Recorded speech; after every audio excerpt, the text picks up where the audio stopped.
तो देखिए हम देखेंगे विलियमसन संश्लेषण क्रिया। विलियमसन संश्लेषण लिखते रहते हैं, विलियमसन संश्लेषण क्रिया। देखिए जब एल्काक्साइड को एल्किल हैलाइड के साथ गर्म करते हैं तो ईथर प्राप्त होता है। इस अभिक्रिया को विलियमसन संश्लेषण कहते हैं। जब एल्काक्साइड को एल्किल हैलाइड के साथ गर्म करते हैं तो ईथर प्राप्त होता है। इस अभिक्रिया को विलियमसन संश्लेषण अभिक्रिया कहते हैं। जैसे देखिए एल्काक्साइड यानी कि इसको हम वैसे बोल सकते हैं, जब सोडियम एथॉक्साइड को एथिल क्लोराइड से गर्म करते हैं तो ईथर प्राप्त होता है। इस अभिक्रिया को विलियमसन संश्लेषण अभिक्रिया कहते हैं। लेकिन इसे करेंगे जब एल्काक्साइड को एल्किल हैलाइड के साथ गर्म करते हैं तो ईथर प्राप्त होता है। इस अभिक्रिया को विलियमसन संश्लेषण अभिक्रिया कहते हैं। जैसे देखिए C2H5 बनने प्लस C2H5Cl। देखिए C2H5O यहाँ से C2H5O, मतलब ये इतना यहाँ से इतना यहाँ से NaCl बच गया तो इसे अलग लिख देंगे C2H5O C2H5 प्लस NaCl। देखिए रीमर-टिमर क्रिया। जब फिनाल में देखिए जब फिनाल में क्लोरोफॉर्म मिलाकर कास्टिक सोडा के साथ 30-33 केल्विन ताप पर गर्म करते हैं तो लिक्विड तो सैलिसिल एल्डिहाइड बनता है। इस क्रिया को रीमर-टिमर क्रिया कहते हैं। जब फिनाल में क्लोरोफॉर्म मिलाकर कास्टिक सोडा के साथ 333 केल्विन ताप पर गर्म करते हैं तो सैलिसिल एल्डिहाइड बनता है। इस क्रिया को रीमर-टिमर क्रिया कहते हैं। देखिए इसमें जब फिनाल में क्लोरोफॉर्म मिलाकर कास्टिक सोडा के साथ 333 केल्विन ताप पर गर्म करते हैं तो सैलिसिल एल्डिहाइड बनता है। इस क्रिया को रीमर-टिमर क्रिया कहते हैं। जब फिनाल में क्लोरोफॉर्म मिलाकर कास्टिक सोडा के साथ 333 केल्विन ताप पर गर्म करते हैं तो सैलिसिल एल्डिहाइड बनता है। इस क्रिया को रीमर-टिमर क्रिया कहते हैं। आगे देखिए कोल्बी स्मिथ अभिक्रिया। वह अभिक्रिया जिसमें सोडियम फिनॉक्साइड को वह अभिक्रिया देखिए वह अभिक्रिया जिसमें सोडियम फिनॉक्साइड को कार्बन डाइऑक्साइड के साथ 4 से 8 वायुमंडलीय दाब पर 398 से 813 केल्विन ताप पर अभिक्रिया करके मतलब अभिक्रिया करते हैं तो क्या बनता है, तो सोडियम सैलिसिलेट बनता है जो सांद्र HCl से अपघटन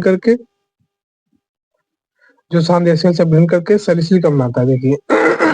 देखिए सोडियम जब सोडियम फिनॉक्साइड को कार्बन डाइऑक्साइड के साथ 4 से 8 वायुमंडलीय दाब पर 398 से 413 केल्विन ताप पर गर्म करते हैं फिर अभिक्रिया करते हैं तो सोडियम सैलिसिलेट बनता है। सोडियम सैलिसिलेट बनता है जो सांद्र HCl से अपघटन करने पर सैलिसिलिक अम्ल आता है। देखिए यहाँ पे ONA रहेगा तो यहाँ पे COOH, यहाँ पे COOH, ये अंतर है। देखिए जब सोडियम फिनॉक्साइड को कार्बन डाइऑक्साइड के साथ 4 से 8 वायुमंडलीय दाब पर 398 से 413 केल्विन ताप पर गर्म करते हैं तो सोडियम सैलिसिलेट बनता है जो सांद्र HCl से अपघटन कराने पर सैलिसिलिक अम्ल बनता है। उसे हम क्या कहते हैं, कोल्बी स्मिथ अभिक्रिया कहते हैं। उसके आगे देखिए काइनेजारो अभिक्रिया। काइनेजारो अभिक्रिया वह अभिक्रिया जिसमें एल्डिहाइड यानी कि जिसमें अल्फा हाइड्रोजन परमाणु ना हो, वह अभिक्रिया जिसमें एल्डिहाइड यानी जिसमें अल्फा हाइड्रोजन परमाणु ना हो सांद्र NaOH या KOH के साथ क्रिया करके कार्बोक्सिलिक अम्ल का लवण तथा अल्कोहल आता है उसे काइनेजारो अभिक्रिया कहते हैं। वह अभिक्रिया जिसमें एल्डिहाइड यानी जिसमें अल्फा हाइड्रोजन परमाणु ना हो सांद्र NaOH या KOH के साथ क्रिया करके कार्बोक्सिलिक अम्ल का लवण तथा अल्कोहल बनाते हैं उसे काइनेजारो अभिक्रिया कहते हैं। वह अभिक्रिया जिसमें एल्डिहाइड यानी जिसमें अल्फा हाइड्रोजन परमाणु ना हो सांद्र NaOH या KOH के साथ क्रिया करके कार्बोक्सिलिक अम्ल का लवण तथा अल्कोहल बनाते हैं उसे काइनेजारो अभिक्रिया कहते हैं। वह अभिक्रिया जिसमें एल्डिहाइड यानी जिसमें अल्फा हाइड्रोजन परमाणु ना हो सांद्र NaOH या KOH के साथ क्रिया करके कार्बोक्सिलिक अम्ल का लवण तथा अल्कोहल बनाते हैं उसे हम काइनेजारो अभिक्रिया कहते हैं। देखिए इसका देखिए 2HCHO प्लस NaOH क्या हो जाएगा हमारा, देखिए सिंपल सी HCOONA plus HCOONA plus CH3OH। देखिए HCOONA plus CH3OH HCOONA plus CH3OH 2HCHO plus NaOH बराबर क्या हो जाएगी HC, देखिए HCOONA plus CH3OH HCOONA plus CH3OH। उसके बाद हमारे पेपर में आने वाले हैं एल्डोल संघनन। एल्डोल संघनन की बात करें तो ऐसे एल्डिहाइड तथा कीटोन जिसमें अल्फा हाइड्रोजन परमाणु उपस्थित हो तन में मिला तन क्षार की उपस्थिति में संघनित होकर एल्डोल बनाता है उसे हम एल्डोल संघनन कहते हैं। ऐसे एल्डिहाइड तथा कीटोन जिसमें अल्फा हाइड्रोजन परमाणु उपस्थित हो तन में मिले तन क्षार की उपस्थिति में संघनित होकर एल्डोल बनाते हैं उसे हम एल्डोल संघनन कहते हैं। ऐसे एल्डिहाइड तथा कीटोन जिसमें अल्फा हाइड्रोजन परमाणु उपस्थित हो तन में मिले तन क्षार की उपस्थिति में संघनित होकर एल्डोल बनाते हैं उसे हम एल्डोल संघनन कहते हैं। ऐसे एल्डिहाइड तथा कीटोन देखिए ऐसी एल्डिहाइड तथा कीटोन जिसमें अल्फा हाइड्रोजन परमाणु उपस्थित हो तन में तन क्षार की उपस्थिति में संघनित होकर एल्डोल बनाते हैं उसे हम एल्डोल संघनन कहते हैं। ऐसे एल्डिहाइड तथा कीटोन जिसमें अल्फा हाइड्रोजन परमाणु उपस्थित हो तब हमें एल्डिहाइड के उपस्थिति में संयुक्त कर लेना था, इसे मेल्डो संयुक्त कहते हैं। देखिए CH3CHO प्लस CH3CHO तब की करेंगे तो क्या हो जाएगा CH3CHOH plus CH2CHO CH3CHO plus CH3CHO क्या हो जाएगा CH3CHOH plus plus CH2CHO CH3CHOH उसके बाद CH2CHO। इसके आगे का आगे देखते हैं। देखिए इसके आगे गैब्रियल थैलामाइड इसमें होता क्या है गैब्रियल थैलामाइड, देखिए एक बार पढ़ लीजिए इसके बाद हम समझाते हैं। इस अभिक्रिया में अल्कोहली पोटेशियम हाइड्रोक्साइड से अपघटित होकर थैलीमाइड पोटेशियम लवण में परिवर्तित होता है। अब पोटेशियम थैलीमाइड को एल्किल हैलाइड के साथ गर्म करके यानी एल्किल थैलामाइड प्राप्त करते हैं, जो Cl या KOH विलयन के साथ गर्म करके थैलिक अम्ल या प्राथमिक अम्ल आता है। देखिए सिंपल, देखिए क्या कह रहा है, देखिए पहले बेंजीन की श्रृंखला बनाए, उसके बाद दोनों में CO जोड़ना है, उसके बाद NH हो जाएगा। देखिए KOH अल्कोहलिक होगा तो इसके साथ जब क्रिया होगी तो देखिए ये हटेगा, वहां पे K आ जाएगा, N के आ जाएगा। देखिए N के जुड़ गया ना, यहाँ पे C रहेगा CO, N के जाएगा। उसके बाद देखिए CH3CH2 आई के आई, अब देखिए CH3CH3 जुड़ जाएगा। यहाँ पे देखिए बेंजीन की श्रृंखला CO देखिए N CH3CH2 जुड़ के क्या हट गया। उसके बाद H2 जब कराएंगे हम तो H2 कराने के बाद क्या होगा, देखिए CH3 मतलब बेंजीन हो जाएगा C+H प्लस CH3CH2 उसके बाद NH2 खत्म खत्म। देखिए युग्मन अपक्रिया डाई एजोनियम लवणों की फिनाल तथा एमीनो की क्रिया से एजोयौगिक के निर्माण की क्रिया को युग्मन अपक्रिया कहते हैं। डाईएजोनियम लवण तथा डाईएजोनियम लवण की फिनाल तथा एमीन की क्रिया से एजोयौगिक बनता है। डाईएजोनियम डाईएजोनियम लवण की फिनाल तथा एमीन की क्रिया से एजोयौगिक के निर्माण की क्रिया को युग्मन अपक्रिया कहते हैं। डाईएजोनियम लवण की फिनाल तथा डाईएजोनियम लवण की फिनाल तथा एमीन की क्रिया से एजो यौगिक के निर्माण की प्रक्रिया को युग्मन अपक्रिया कहते हैं। डाईएजोनियम लवण की फिनाल तथा एमीन की क्रिया से एजो यौगिक के निर्माण की प्रक्रिया को युग्मन अपक्रिया कहते हैं। देखिए डाईएजोनियम लवण की फिनाल तथा डाईएजोनियम लवण की फिनाल तथा एमीन की क्रिया से एजो यौगिक के निर्माण की प्रक्रिया को युग्मन अपक्रिया कहते हैं। देखिए N2Cl OH रहेगा तो यहाँ पे आगे क्या हो जाएगा, N2 बीच में आ जाएगा, उसके बाद लास्ट में OH जाएगा।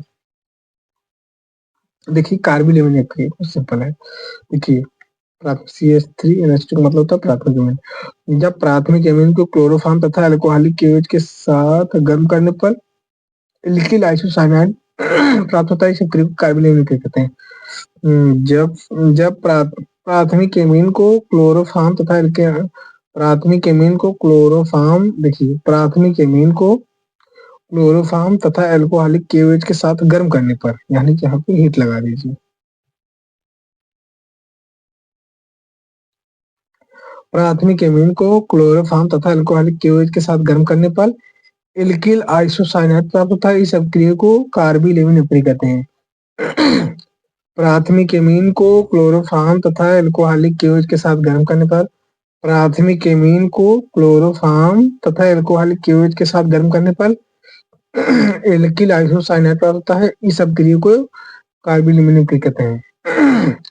प्राथमिक एमीन को क्लोरोफॉर्म तथा अल्कोहलिक KOH के साथ गर्म करने पर, देखिए प्राथमिक एमीन को क्लोरोफॉर्म तथा अल्कोहलिक KOH के साथ गर्म करने पर एल्किल आइसोसाइनाइड प्राप्त होता है, इस अभिक्रिया को कार्बिल एमीन अपक्रिया कहते हैं। देखिए एक बार इसमें लिखा हुआ पढ़ लीजिए। देखिए प्राथमिक एमीन को क्लोरोफॉर्म तथा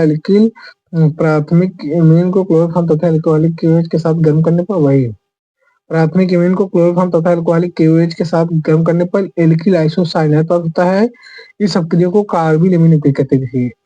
CH3NH2 plus CHCl3 plus 3KOH बराबर क्या हो जाएगा CH3NC plus 3KCl plus 3H2। देखिए जब प्राथमिक एमीन को क्लोरोफॉर्म के साथ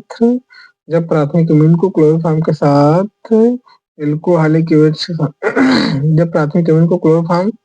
जब प्राथमिक एमीन को क्लोरोफॉर्म तथा अल्कोहलिक KOH के साथ गर्म करते हैं जब प्राथमिक इमिन को क्लोरोफॉर्म तथा अल्कोहलिक के साथ गम करते हैं तो एल्किल आइसोसाइनेट होता है, इस प्रक्रिया को कार्बन यूनिट कहते हैं। एक लास्ट प्रक्रिया बची, उसका नाम क्या है? उसका नाम है इटाड प्रक्रिया। बहुत सिंपल, देखिए टॉलुइन। टॉलुइन का ऑक्सीकरण क्रोमिल क्लोराइड तथा CCl4 या CH2 से कराने पर टॉलुइन के साथ साथ जटिल यौगिक प्राप्त होता है।